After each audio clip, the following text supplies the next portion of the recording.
Assalamualaikum warahmatullahi wabarakatuh. Ketemu kembali di channel ini. Kali ini kita akan bahas tentang caps dan desain. Yang baru bergabung, silakan subscribe dan tekan bel notifikasi. Karena channel ini tetap akan berbicara tentang manajemen perubahan, manajemen penelitian, dan beberapa lecture note yang menarik. Ya, from lab to market. Ide itu bisa datang kapanpun, dan idea itu bisa dimiliki oleh siapapun yang memiliki common sense yang baik. Kalau saya menukar pulpen saya dengan pulpen Anda, yang saya dapatkan satu dan Anda mendapatkan satu, tetapi kalau saya exchange ideas with you, kita akan dapat dua, mungkin juga lebih. Dan kemungkinan ide itu menjadi atau mengkristal menjadi sebuah konsep itu akan sangat lebih besar. Jadi bukan tidak mungkin from lab to market itu bisa dilaksanakan apabila kita tahu caranya. Ya, sahabat kampus semua, terutama ada di mahasiswa, ide adalah rezeki. Ide itu adalah rahmat Allah Subhanahu wa Ta'ala yang apabila dia datang dan Anda bisa katakanlah memikirkan atau mendapatkan sebuah ide baru katakan, maka jangan biarkan ide itu berlalu begitu saja. Tangkap dan tulis. Karena dia bisa datang kapan saja, sedang tidur, sedang berjalan-jalan di sebuah taman, sedang duduk, mungkin juga sedang di kamar mandi, ide itu bisa datang. Jangan biarkan, lalu take a note. Dan setelah itu, coba dibahas. Exchange your ideas with your friends, with your professors. Ide itu bisa muncul jika kita sensitif terhadap topik yang akan kita ingin cari solusinya, dengan melihat pola-pola yang muncul atau sebuah sistem yang ada dan sudah berlaku. Tapi ide sifatnya itu masih umum. Oleh karena itu perlu dijadikan sebuah konsep. Sehingga kalau kita menulis sebuah proposal, kita akan bisa menuliskan rasional, apa latar belakang di balik masalah yang akan kita selesaikan. Kalau kita akan membuat sebuah desain produk, mendesain sebuah produk, maka tentu produk itu telah melalui sebuah proses pemikiran yang matang. Memang produk itu dibutuhkan. Memang produk itu untuk menjawab sebuah atau beberapa masalah yang dihadapi. Dan karenanya sebuah konsep desain itu tentu sudah memiliki beberapa kriteria. Yang pertama adalah siapa yang akan memakai produk ini. Seperti apa detailnya? Lalu yang butuh atau target customer-nya itu siapa? Sehingga kita bisa melihat captive market apabila nanti bisa itu dipasarkan. Bagaimana caranya? Kita akan melihat langkah-langkah apa yang dibutuhkan dalam sebuah metode capstone design. Untuk ilustrasi, saya akan menunjukkan sebuah contoh produk. Dalam hal ini adalah sebuah bola golf. Saya tidak sebutkan mereknya. Sebuah bola golf. Dan dia adalah sebuah produk, hasil desain dan hasil manufacturing dari sebuah perusahaan tentu. Untuk bisa menjadi sebuah bola golf ini, tentu sudah melalui sebuah iterasi desain yang panjang. Tidak bisa sekali jadi, sudah pasti. Oleh karena itu, sebuah produk selalu dipertanyakan. Yang pertama, apakah dia functionable atau tidak? Apakah dia dapat berfungsi atau tidak? Dapat berfungsi sebagai bola golf. Siapa yang tahu fungsi daripada bola golf adalah pemain pro golfer. Itu akan terlihat bola mana yang sangat disukai oleh seorang pro golfer. Kenapa? Karena bola tersebut betul-betul dapat memenuhi keinginan atau bisa berfungsi sesuai dengan keinginan customer. Dalam hal ini adalah pro golfer. Dan yang kedua ada ergonomik. Ergonomik ini berhubungan dengan safety, berhubungan dengan strength, kekuatan, dan berhubungan dengan comfort, yaitu kenyamanan. 3 hal yang harus diperhatikan dalam sebuah produk, apalagi yang berhubungan dengan makhluk hidup, dalam hal ini dengan manusia misalnya.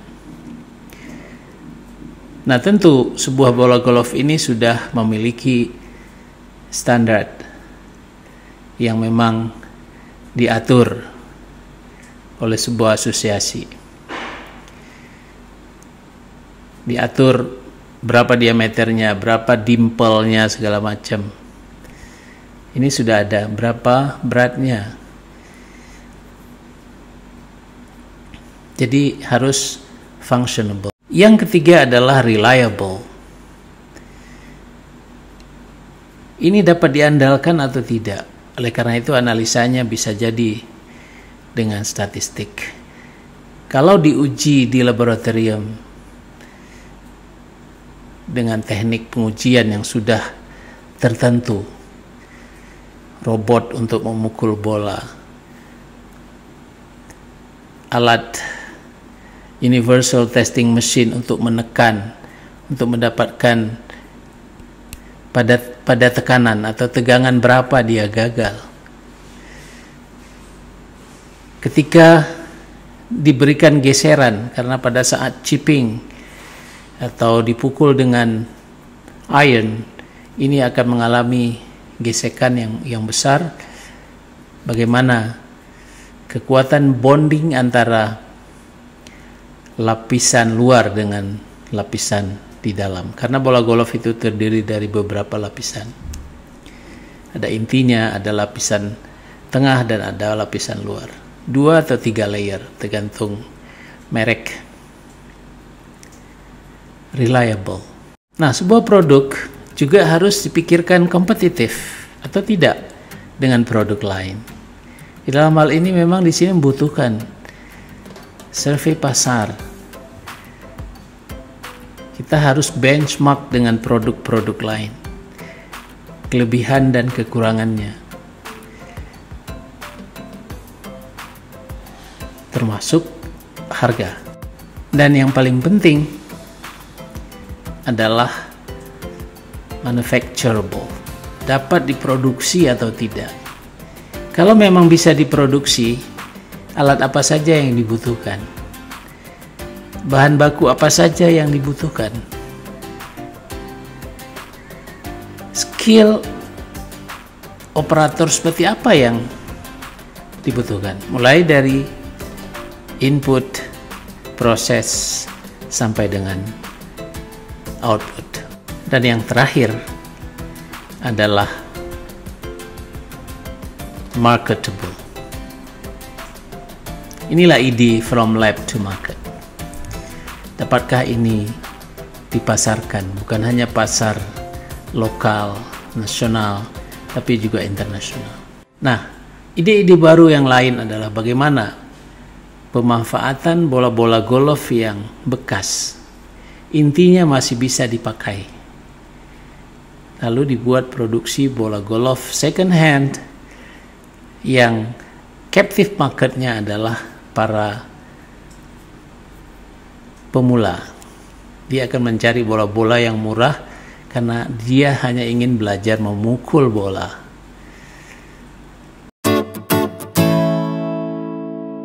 Ya, baik, sekarang kita masuk pada langkah-langkah penyelesaian capstone design project.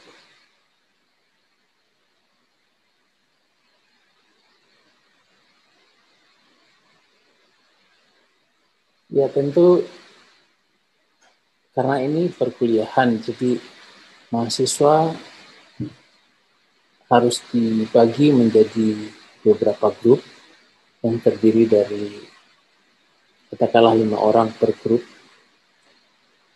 Kemudian lingkaran luar itu adalah doping, singkatan dari dosen pembimbing, yang terdiri dari beberapa pengajar mata kuliah capstone design, tapi juga bisa bergabung atau diminta bantuan dari dosen-dosen lain yang terkait nanti dengan topik proyek tim mahasiswa ini.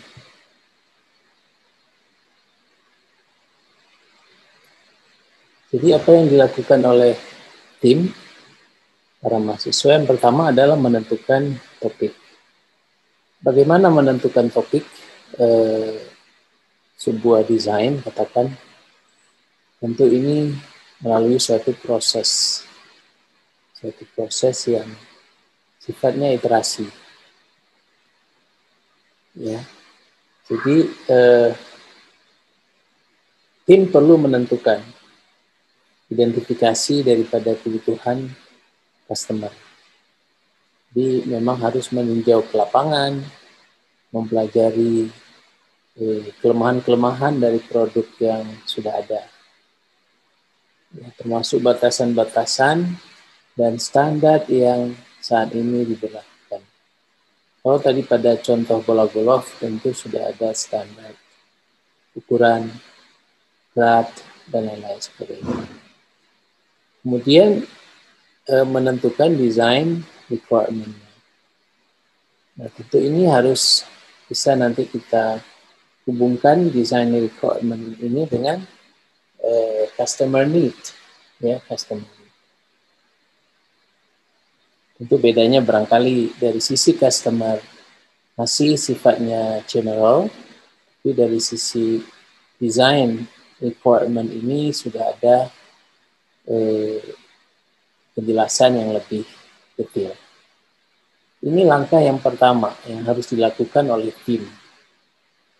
Sedangkan langkah yang kedua, tim harus membuat satu konseptual design alternatif. Artinya, ide-ide yang tadi sudah di-sketch, ditulis melalui brainstorming mahasiswa itu, ini harus dituangkan ke dalam konsep desain atau di conceptual design. Mungkin ada beberapa. Nah, jadi mana yang akan dipilih nanti karena ini masih umum, ya, conceptual design ini masih belum mendetil, tetapi sudah menjawab requirement daripada customer. Nah, setelah conceptual design itu ditentukan, maka langkah selanjutnya adalah melakukan evaluasi dan selection. Jadi mana yang cocok gitu, mana yang lebih cocok untuk kita pakai, konsep mana di sini yang akan kita gunakan. Maka yang ketiga adalah membuat desain awal dari konsep yang sudah dipilih pada langkah yang kedua.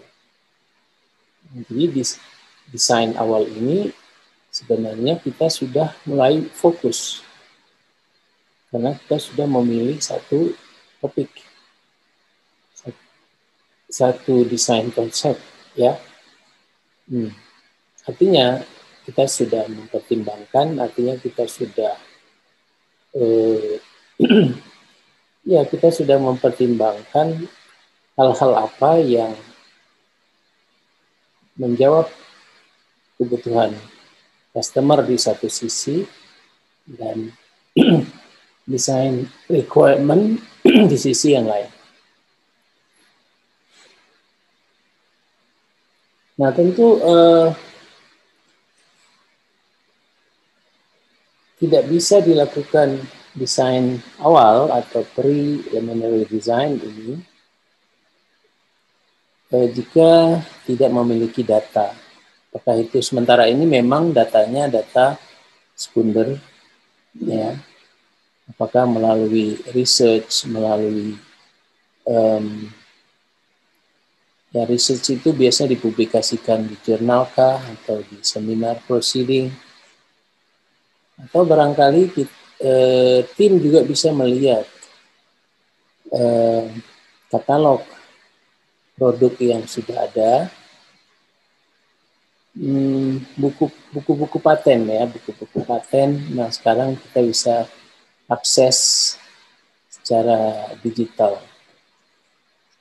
Jadi tentang desain, pilihan desain yang akan dilakukan. Nah, biasanya pada akhir mid semester 1, 2, 3 ini tuntas dan harus tuntas, ya. Baru setelah itu masuk kepada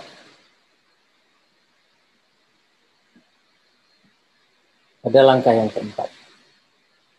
Nah, pada langkah yang keempat ini tim harus membuat desain detail. Desain detail artinya dengan menggunakan ilmu-ilmu dasar engineering. Katakan seperti machine design, strength of materials, static dynamic, vibration analysis. Kemudian akhirnya dapat ukuran, gitu ya, dapat ukuran. Dan ukuran itu lalu digambar. Dari sketch sekarang menjadi sebuah gambar. Jadi kalau bola golf itu jadilah sebuah bola golf 3 dimensi yang lengkap dengan dimplenya, seperti apa dimplenya, apakah bentuknya bulat, lesung, atau dalam bentuk hektagon, ya, seperti apa. Ya, jadi itu kemudian kalau dibelah misalnya apa saja, berapa lapis dan core-nya itu terbuat dari material apa, lapis per lapis, jadi kita bisa tahu. Nah, kalau karakteristik dari material yang dibangun dan geometrinya juga sudah dibuat, maka bisa dibuat sebuah model, numerical model. Nah, numerical model inilah yang akan dianalisa menggunakan engineering analysis, yang dalam hal ini menggunakan software. Katakanlah software seperti ANSYS, Nastran, ya, atau software dynamic lainnya. Nah, setelah itu baru, nah ini iterasi ya, ini iterasi. Kalau perlu revise drawing, maka itu harus direvisi gambarnya. Nah, baru tim memulai membuat bill of quantity. Yang gunanya apa? Untuk menentukan nanti berapa biaya produksi. Ya. Ini sangat penting karena sebuah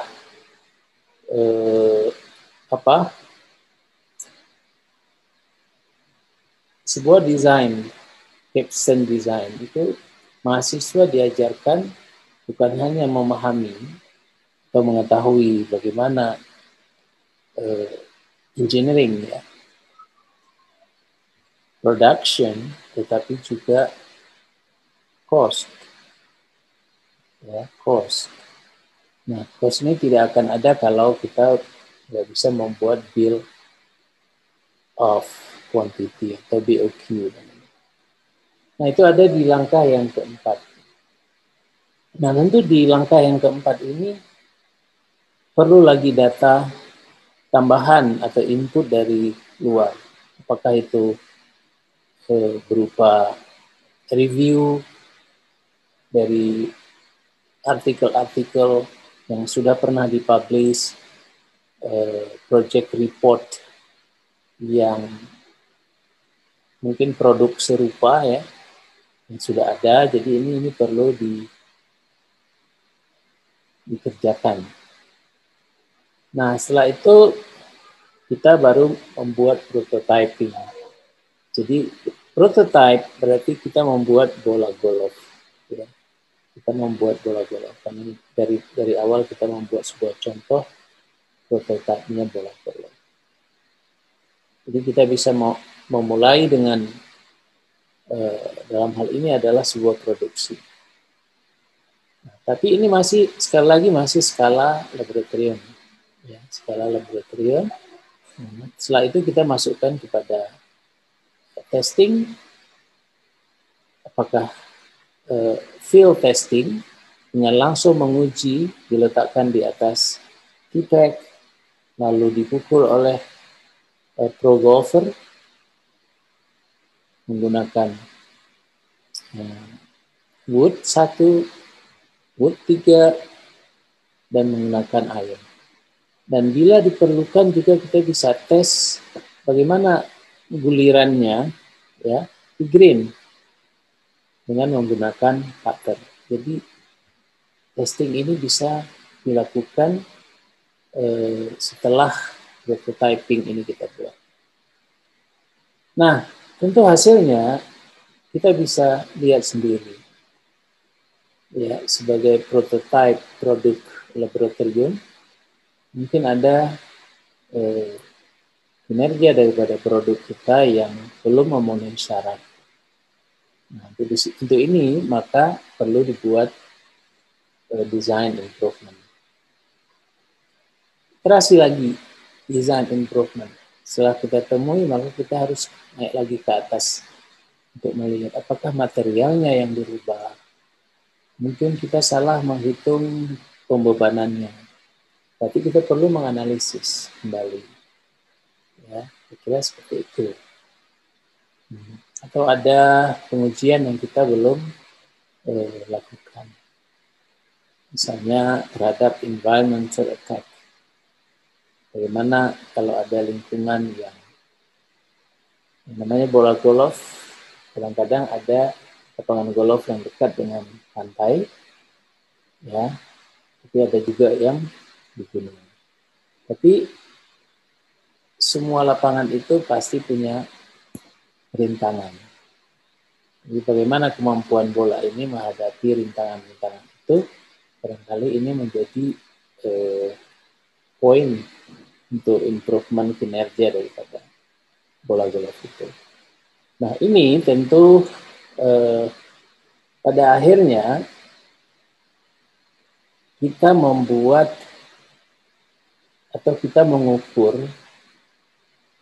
tingkat kesiapan teknologi. Ingat di awal kita bicara from lab to market. Market itu adalah pada tingkat kesiapan teknologi yang nomor 9. Itu sudah bisa dipasarkan. Sedangkan apa yang kita bicarakan tadi barangkali baru sampai dengan nomor 6. Ya. Baru sampai dengan nomor 6 barangkali. Tapi kalau dari lab kita bisa menghasilkan kerjasama dengan industri sampai 7, 8, dan bila memungkinkan sampai 9, why not? Itu adalah sebuah proses desain capstone yang pada akhirnya sebenarnya kita inginkan. Nah, khusus kepada PKT, barangkali kita akan bahas topiknya secara khusus pada waktu yang lain.